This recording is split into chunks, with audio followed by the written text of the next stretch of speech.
Hello' মৰমৰ বন্ধু বান্ধৱীসকল, এই ভিডিঅ'টোত তোমালোকক মই এইচএছ এক্সাম ৰুল 2023 কেনেকুৱা হ'ব এইটো দেখাম আৰু ষ্টুডেণ্টৰ কি অৱস্থা আৰু এক্সামটো হাৰ্ড হ'ব নে ইজি হ'ব আৰু এই নিয়মবিলাক সকলোৰে জনা দৰকাৰ। আৰু তোমালোকে এইটোৰ জৰিয়তে জানিব পাৰিবা যে এইবাৰ এক্সাম কেনেকুৱা হ'ব আৰু কুৱেশ্যন পেপাৰ কেনেকুৱা হ'ব, সকলোবিলাক A to Z তোমালোকক দেখাম। তো ভিডিঅ'টো দেখি থাকিবা আৰু স্কিপ নকৰিবা, স্কিপ কৰিলে একো বুজা নাপাবা। তো ভিডিঅ'টো দেখি থাকা। তো প্ৰথমতে দিয়া আছে সাবজেক্ট টোটাল মাৰ্কস মিন 5 মাৰ্ক, ইংলিছ টোটাল মাৰ্ক থাকিব 100 আৰু 5 মাৰ্ক 30, মডাৰ্ন ইন্ডিয়ান ল্যাঙ্গুয়েজ यानी এছামিজ টোটাল মাৰ্ক থাকিব 100 আৰু 5 মাৰ্ক 30 পালে তোমালোকে পাস কৰিব পাৰিবা। ইয়াৰ পিছত দিয়া আছে ইলেক্ট্ৰিক সাবজেক্টৰ টোটাল মাৰ্ক থাকিব 100 আৰু এইটো মাৰ্ক 30 তুলিলে তোমালোকে পাস কৰিব পাৰিবা। এনি টোটাল 100ৰ ভিতৰত 30 মাৰ্ক পালে তোমালোকে পাস কৰিবা, নহলে তোমালোকে ইলেক্ট্ৰিক সাবজেক্টত ফেল কৰিবা।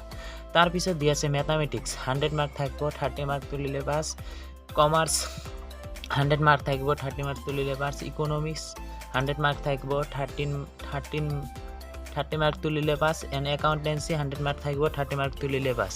তাৰ পিছত দিয়া আছে বায়োলজি 100 মার্ক থাকিব 30 মার্ক তুলিলে পাস, ফিজিক্স 100 মার্ক থাকিব 30 মার্ক তুলিলে পাস, এন্ড কেমিস্ট্রি 100 মার্ক থাকিব 30 মার্ক তুলিলে পাস।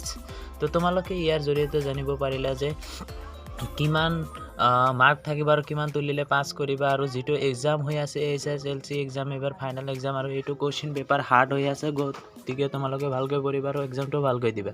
আৰু ইয়াৰ জৰিয়তে তোমালোকে জানিব পাৰিবা যে কেনেকৈ পঢ়িব লাগিব।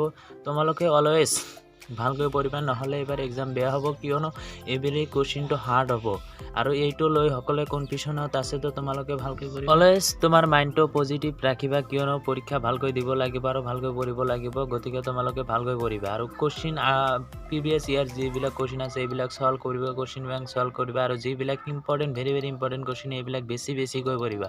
তোমালোকে দেখিব পাৰিবা যে প্ৰিভিয়াছ ইয়াৰৰ যিবিলাক কোৱেশ্চন এইবিলাক ৰিপিট আহি থাকে, গতিকে এইবিলাকত বেছিকৈ ফ'কাছ দিবা আৰু ভালকৈ পৰীক্ষাটো দিবা, তেনেহ'লে তোমালোকৰ পৰীক্ষা ভাল হ'ব। আৰু গতিকে তোমালোকে যদি এক্সামটো বেয়া হয় তো কোনো টেনশ্যন নাই, এইবিলাক গ্ৰেছ মাৰ্ক দিয়া হ'ব বুলি কৈছে, গতিকে তোমালোকে এইটো লৈ টেনশ্যন কৰিব নালাগে, তোমালোকে অকল নিজৰ পৰীক্ষাটোতে ধ্যান দিয়া। তোমালোকে ভালকৈ পঢ়িলেচোন এক্সামটো সময় গৈছে যে এবাৰ গ্ৰেছ মাৰ্ক বেছিকৈ দিয়া হ'ব, কিয়নো কোৱেশ্চনটো অলপ হাৰ্ড হৈছে, গতিকে তোমালোকে ভালকৈ পঢ়িবা আৰু গ্ৰেছ মাৰ্ক তোমালোকে ফেল নকৰিবা, সকলোৱে পাছ কৰিবা। আৰু তোমালোকে ষ্টাডিটো ভালকৈ কৰা, তেনেহ'লে সকলোখিনি সলভ হৈ যাব। আৰু এইটো এক্সামৰ যিবিলাক ৰুল আছে এইবিলাক মানি চলিবা, আৰু ৰুলবিলাক মানি চলিলে তোমালোকৰ এক্সামটো ভাল হ'ব। আৰু ৰেগুলাৰলি পঢ়ি থাকিবা, আৰু কেনেকৈ পঢ়িব লাগিব এইটো তোমালোকে জানাতো, বিশেষকৈ যিবিলাক ইম্পৰ্টেণ্ট বস্তু এইবিলাকত ধ্যান দিবা। আৰু তোমালোকে বেলেগ বস্তু লৈ ভাবি নাথাকিবা, অকল এক্সামটো মাথাত লৈ পঢ়িব লাগিব, কিয়নো এইবিলাক এক্সামৰ কুৱেশ্যনবিলাক হাৰ্ড হ'ব আৰু তোমালোকে ভালকৈ পঢ়িব লাগিব। তো ভিডিঅ'টো অলপ ভাল লাগিলে লাইক কৰিবা।